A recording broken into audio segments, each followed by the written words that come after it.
नमस्कार।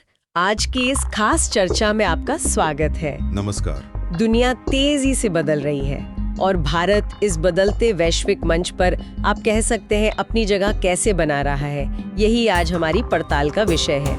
हमारे पास the Indian express और द स्टेट्समैन के कुछ हालिया लेख हैं जो भारत के चीन, अमेरिका, जापान जैसे देशों के साथ रिश्तों पर, व्यापारिक चुनौतियों पर और हाँ, घरेलू अर्थव्यवस्था पर भी काफी रोशनी डालते हैं। जी बिल्कुल, काफी कुछ चल रहा है आजकल। हाँ, तो आज हम समझने की कोशिश करेंगे कि इन खबरों के पीछे मतलब बड़े संकेत क्या हैं, भारत की रणनीति क्या नजर आ रही है। तो आज हम किन पहलुओं पर गौर करेंगे। सबसे पहले भारत और चीन, रिश्तों को सामान्य बनाने की कोशिशें, खासकर आज प्रधानमंत्री मोदी और राष्ट्रपति शी जिनपिंग की जो मुलाकात हो रही है। हाँ, वो अहम है। फिर देखेंगे कि अमेरिका की व्यापार नीतियां और ये राष्ट्रपति ट्रंप का रवैया भारत के लिए क्या मायने रखता है। इसमें वो पूर्व एनएसए जेक सुलिवन की चेतावनी भी है। जी, उस पर बात करनी जरूरी है। और क्या भारत जापान के बीच ये जो मजबूत होते रिश्ते हैं, ये अमेरिकी अनिश्चितता का कोई जवाब है? एक पहलू तो है वो। इस पर भी बात होगी। साथ ही क्वाड बैठक पर ट्रंप की संभावित अनुपस्थिति की जो खबर है वो भी, पीयूष गोयल साहब की टिप्पणियां, ताइवान चीन तनाव और भारत कनाडा रिश्ते, मतलब काफी कुछ है। हाँ, काफी मुद्दे हैं। तो चलिए इस उलझी हुई तस्वीर को एक एक करके परत दर परत खोलते हैं। शुरुआत करते हैं सबसे ताज़ा खबर से, भारत और चीन। आज तियानजिन में एससीओ यानी शंघाई सहयोग संगठन, उसके शिखर सम्मेलन के दौरान प्रधानमंत्री मोदी और चीन के राष्ट्रपति शी जिनपिंग मिल रहे हैं। जी। पूर्वी लद्दाख में लगभग 5 साल से जो सैन्य गतिरोध चल रहा है, उसके बाद पिछले 10 महीनों में उनकी दूसरी मुलाकात है। क्या इसे मतलब रिश्तों में कुछ बर्फ पिघलने का संकेत माने? देखिए, इसे एक एक कदम आगे वाली रणनीति की तरह देखा जा रहा है ना। दोनों देश रिश्ते सुधारना तो चाहते हैं, ये तो साफ है। पिछली मुलाकात अक्टूबर 2024 में कजान में हुई थी, ब्रिक्स सम्मेलन में। उसके बाद कुछ सकारात्मक माहौल बना भी था। अच्छा। लेकिन दिलचस्प बात यह है कि भारत सरकार इसे बहुत बड़ी मतलब एक औपचारिक द्विपक्षीय बैठक की तरह पेश नहीं कर रही है। फिर भी चीन के एक राजनयिक ने कहा है कि सार्थक बैठक की उम्मीद है। और भारत ने भी हाल में चीन की कुछ सैन्य टिप्पणियों को आप कह सकते हैं सकारात्मक माना है। तो हाँ, माहौल में थोड़ी नरमी तो है। हाँ, नरमी तो है, लेकिन क्या सिर्फ नेताओं की मुलाकातें जमीनी हकीकत बदल सकती हैं? आपने पिछली मुलाकात का जिक्र किया, उसके बाद भी तो सीमा पर तनाव पूरी तरह खत्म नहीं हुआ था, सही? बिल्कुल सही सवाल है आपका। यहीं पर थोड़ी सावधानी जरूरी है। कजान बैठक के बाद 2 अहम जगहों से, जिन्हें वो फ्रिक्शन पॉइंट्स कहते हैं, वहां से सैनिकों की वापसी जरूर हुई थी। ये एक अच्छी प्रगति थी, इसमें कोई शक नहीं। हाँ। लेकिन हमें ये नहीं भूलना चाहिए कि एलएसी पर, लाइन ऑफ एक्चुअल कंट्रोल पर, अभी भी दोनों तरफ मिलाकर करीब 60,000 सैनिक तैनात हैं। और डेप्सांग और डेमचौक जैसे पुराने जटिल मुद्दे वो अभी भी अनसुलझे हैं। हाँ, वो तो है। तो उम्मीद यही है कि आज की बैठक में इन अटके हुए मुद्दों पर, गतिरोध तोड़ने के तरीकों पर कुछ ठोस बातचीत हो, सिर्फ माहौल सुधारने से आगे बढ़कर। मतलब उम्मीद तो यही है कि कुछ ठोस बात हो इस बार। जी बिल्कुल। और ये जो बड़े सम्मेलनों के दौरान अलग से मुलाकातें होती हैं, ये मीटिंग्स ऑन द मार्जिन, इनका क्या महत्व होता है? इनका महत्व काफी ज्यादा है, खासकर जब दो देशों के बीच आप कह सकते हैं औपचारिक बातचीत का माहौल ना हो या रिश्ते तनावपूर्ण हो। एससीओ जैसे जो बहुपक्षीय मंच हैं, वो एक तरह का अवसर देते हैं जहां नेता दुनिया भर के मुद्दों पर चर्चा के लिए आते हैं और उसी दौरान किनारे पर द्विपक्षीय मसलों पर अनौपचारिक या अर्ध औपचारिक बातचीत कर लेते हैं। अच्छा। इससे बिना ज्यादा शोर शराबे के संवाद का एक चैनल खुला रहता है। ये दिखाता है कि कूटनीति में कैसे अलग अलग रास्ते खोजे जाते हैं। चलिए चीन से अब अमेरिका की तरफ मुड़ते हैं। वहाँ रिश्तों में कुछ ज्यादा ही मतलब उतार चढ़ाव दिख रहा है। पूर्व अमेरिकी राष्ट्रीय सुरक्षा सलाहकार जेक सुलिवन, जो बाइडेन प्रशासन में थे, उन्होंने राष्ट्रपति ट्रंप पर भारत के खिलाफ बड़ा व्यापारिक हमला करने का आरोप लगाया है। वो कह रहे हैं कि ट्रंप की नीतियों से भारत चीन के नजदीक जा रहा है। क्या इसमें वजन लगता है? देखिए, सुलिवन की टिप्पणी बहुत गंभीर है, इसे नजरअंदाज नहीं कर सकते। वो कह रहे हैं कि दुनिया अब अमेरिका को एक भरोसेमंद साथी के तौर पर नहीं देख रही, बल्कि एक बड़े विघटनकर्ता मतलब डिसरप्टर के रूप में देख रही है। एक ऐसा देश जिसकी नीतियों का कोई भरोसा नहीं। और इसके उलट चीन दुनिया को ज्यादा स्थिर नजर आ रहा है। ये सीधी आलोचना है ट्रंप प्रशासन ने जो भारत पर भारी भरकम टैरिफ लगाए थे, शुल्क लगाए थे, उसकी, जिसने रिश्तों में कड़वाहट घोली है। और सिर्फ टैरिफ ही नहीं, बयानों का भी मसला है। वो अमेरिकी राष्ट्रपति के व्यापार सलाहकार पीटर नवारो का बयान भी था, जिसमें उन्होंने यूक्रेन युद्ध को मोदी का युद्ध कह दिया था। हाँ, वो बयान भी काफी विवादास्पद था। उसने भी रिश्तों को नुकसान पहुंचाया। अमेरिकन जूइश कमिटी जैसी संस्थाओं ने भी इस पर चिंता जताई थी और भारत अमेरिका संबंधों को सुधारने की जरूरत पर जोर दिया था। सही। ये दिखाता है कि कैसे व्यापारिक तनाव के साथ साथ गैर जिम्मेदाराना बयानबाजी भी कूटनीतिक माहौल बिगाड़ सकती है। ये सिर्फ आर्थिक मुद्दा नहीं रहता, ये भरोसे का संकट बन जाता है। इसी भरोसे के संकट से जुड़ी एक और खबर न्यूयॉर्क टाइम्स की रिपोर्ट है। उसमें कहा गया है कि राष्ट्रपति ट्रंप शायद इस साल क्वाड बैठक के लिए भारत न आए। इसके पीछे क्या वजह बताई जा रही है, कुछ पता चला? न्यूयॉर्क टाइम्स की रिपोर्ट में एक कह सकते हैं चौंकाने वाला दावा है। रिपोर्ट के मुताबिक ट्रंप ने पहले भारत पाकिस्तान के बीच सैन्य तनाव कम करने का श्रेय लिया था और फिर कथित तौर पर प्रधानमंत्री मोदी पर दबाव डाला था कि उन्हें यानी ट्रंप को नोबेल शांति पुरस्कार के लिए नामांकित किया जाए। क्या? नोबेल के लिए? जी, ये दावा जून 2025 की एक फोन कॉल के हवाले से किया गया है। हालांकि ये याद रखना जरूरी है कि भारत के विदेश सचिव विक्रम मिस्री ने उस समय साफ किया था कि उस कॉल में न तो अमेरिका की मध्यस्थता पर कोई बात हुई थी और न ही किसी व्यापार समझौते पर। अच्छा, तो अगर ट्रंप क्वाड बैठक में नहीं आते हैं तो इसका असर क्या होगा?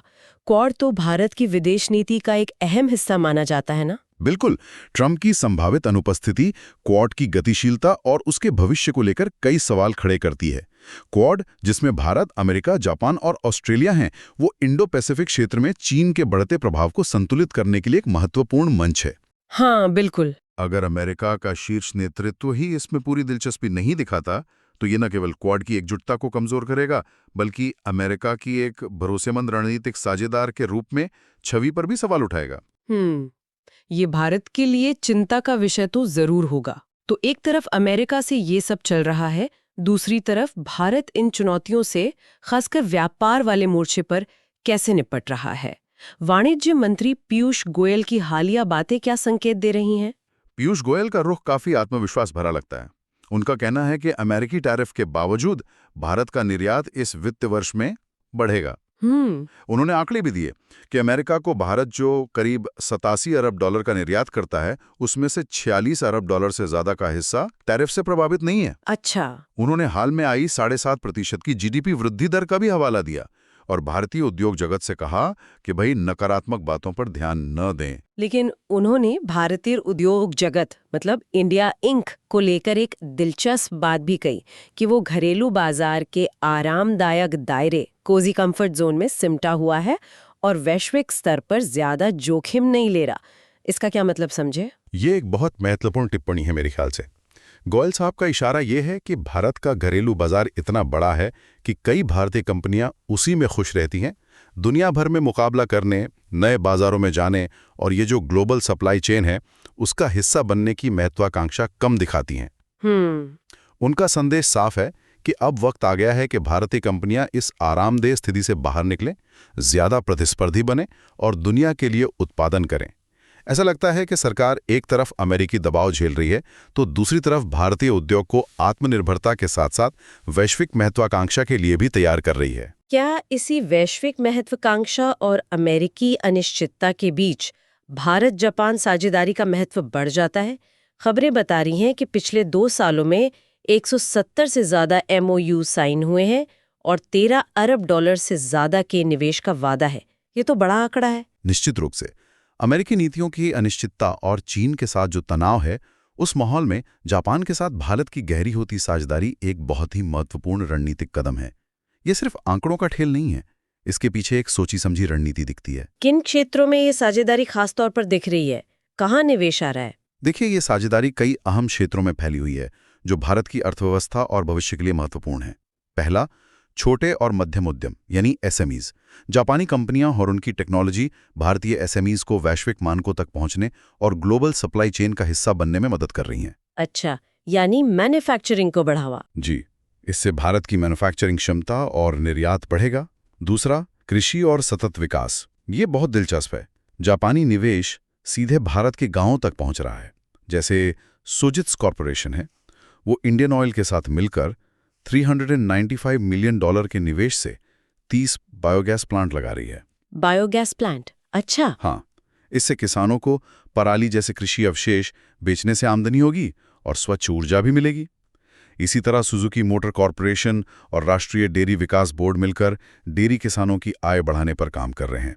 ये जमीनी स्तर पर बदलाव लाने वाली पहलें हैं। ये तो वाकई जमीनी स्तर की बात हुई। तीसरा, निर्यात और आधुनिक विनिर्माण। कई बड़े जापानी नाम भारत में उत्पादन बढ़ाकर निर्यात करने की योजना बना रहे हैं। निप्पॉन स्टील विशेष तरह के स्टील का निर्यात करेगा। टोयोटा और सुजुकी मिलकर भारत में बने हाइब्रिड और इलेक्ट्रिक वाहन अफ्रीका और मध्य पूर्व जैसे बाजारों में बेचेंगे। फूजीफिल्म टाटा के साथ मिलकर सेमीकंडक्टर सप्लाई चेन को मजबूत कर रही है। ओसाका गैस स्वच्छ ऊर्जा में निवेश कर रही है। ये सब प्रधानमंत्री के make in India, make for the world vision को हकीकत में बदलने जैसा है। ये तो वाकई काफी व्यापक लग रहा है। क्या इसमें लोगों के स्तर पर, मतलब ज्ञान और कौशल के आदान प्रदान पर भी जोर है? हाँ, ये चौथा महत्वपूर्ण पहलू है, प्रतिभा और ज्ञान का आदान प्रदान। लक्ष्य है अगले 5 सालों में 5 लाख भारतीय और जापानी युवाओं का एक दूसरे के देश में आना जाना। इसमें पढ़ाई, इंटर्नशिप, नौकरी सब शामिल है। और फोकस भविष्य की टेक्नोलॉजी पर है। Semiconductor, artificial intelligence, AI, robotics और स्वच्छ ऊर्जा। अच्छा। इसके लिए IIT Guwahati, Kharagpur, Kanpur, Delhi university, IISc, Bangalore जैसे 8 बड़े भारतीय संस्थानों में जापानी कंपनियां करियर इवेंट्स भी करेंगी। इससे भारत को भविष्य के लिए कुशल मानव संसाधन तैयार करने में मदद मिलेगी। बढ़िया। और कुछ? और हाँ, 5वां अहम क्षेत्र है पूर्वोत्तर भारत का विकास। असम सरकार और आसियान होल्डिंग्स के बीच एक MOU हुआ है। इसका मकसद पूर्वोत्तर में औद्योगिक ढांचा, लॉजिस्टिक्स और कृषि आधारित उद्योगों में निवेश लाना है। ये भारत के रणनीतिक रूप से महत्वपूर्ण क्षेत्र के विकास के लिए भी अहम है। तो कुल मिलाकर ये जापान के साथ साझेदारी सिर्फ आर्थिक नहीं लग रही, बल्कि कहीं ज्यादा गहरी और रणनीतिक है। सही, बिल्कुल। ये साझेदारी भारत को अमेरिकी अनिश्चितता और चीनी चुनौती के बीच एक जरूरी संतुलन और आप कह सकते हैं रणनीतिक गहराई, स्ट्रेटेजिक डेप्थ देती है। ये सिर्फ द्विपक्षीय रिश्ता नहीं है, ये इंडो पैसिफिक क्षेत्र और वैश्विक स्तर पर एक साफ संदेश भी है कि भारत अपने विकल्प खुले रख रहा है और भरोसेमंद साझेदारों के साथ मिलकर अपनी स्थिति मजबूत कर रहा है। ये भारत की रणनीतिक स्वायत्ता यानी स्ट्रेटेजिक ऑटोनॉमी की नीति का भी एक उदाहरण है। मतलब भारत अपने फैसले स्वतंत्र रूप से अपने हितों को ध्यान में रखकर लेना चाहता है, बिना किसी एक शक्ति के दबाव में आए। समझ गई। अब थोड़ा दायरा बढ़ाते हैं और कुछ और क्षेत्रीय तनावों पर नजर डालते हैं। ताइवान ने चीन की आने वाली विजय दिवस परेड को लेकर चिंता जताई है और दुनिया के देशों से अपील की है कि वे इसमें शामिल ना हों। ताइवान इतना परेशान क्यों है? देखिए, ताइवान की चिंता जायज है।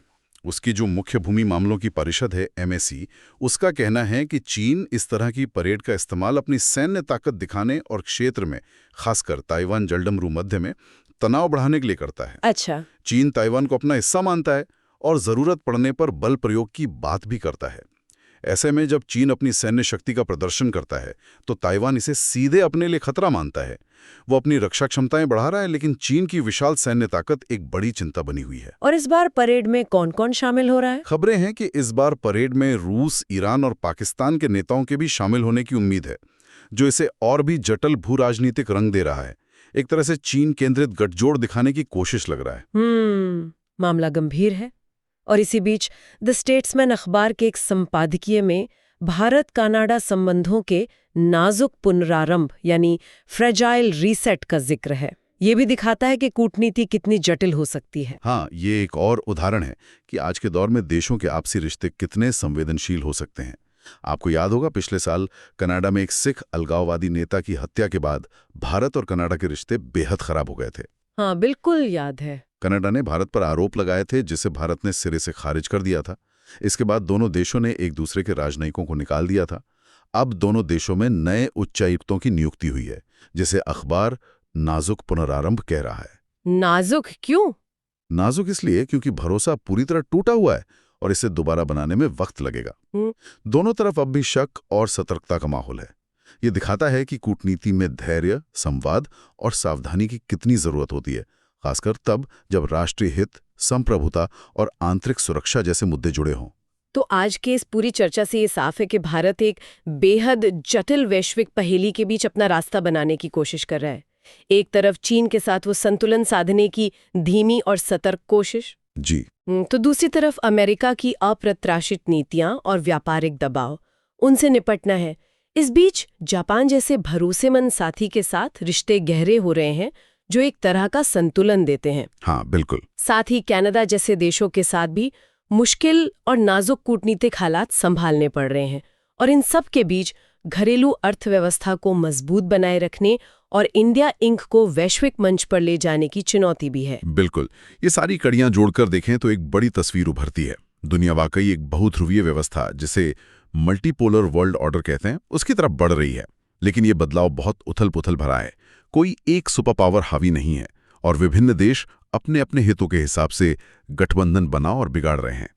इस अनिश्चितता भरे माहौल में भारत अपनी स्ट्रैटेजिक ऑटोनॉमी बनाए रखने पर जोर दे रहा है। हाँ। इसका मतलब है कि वो किसी एक खेमे में बंधने के बजाय मुद्दे दर मुद्दे अपने राष्ट्रीय हितों को प्राथमिकता दे रहा है। हाँ। जापान के साथ बढ़ती साझेदारी, चीन के साथ सतर्क संवाद और अमेरिका के साथ तनाव के बावजूद बातचीत जारी रखना, ये सब इसी संतुलन साधने की रणनीति का हिस्सा है। हाँ। भारत कोशिश कर रहा है कि वो अपनी आर्थिक तरक्की भी जारी रखे और वैश्विक मंच पर अपनी स्वतंत्र आवाज भी बनाए रखे। ये वाकई एक मुश्किल संतुलन है। और यहीं पर हम अपने श्रोताओं के लिए एक सवाल छोड़ जाते हैं। जी। आज के इस दौर में अमेरिका और चीन जैसी दो बड़ी और प्रतिस्पर्धी ताकतों के साथ रिश्तों को संतुलित करने की ये जो लंबी चुनौती है, ये कितनी बड़ी है? हाँ। और क्या भारत वैश्विक व्यापार की अनिश्चितताओं के बीच अपनी तेज आर्थिक वृद्धि दर को बनाए रख पाएगा? खासकर जब उसे पीयूष गोयल के शब्दों में कहें तो घरेलू बाजार के आरामदायक दायरे से बाहर निकलकर दुनिया में अपनी जगह बनानी है।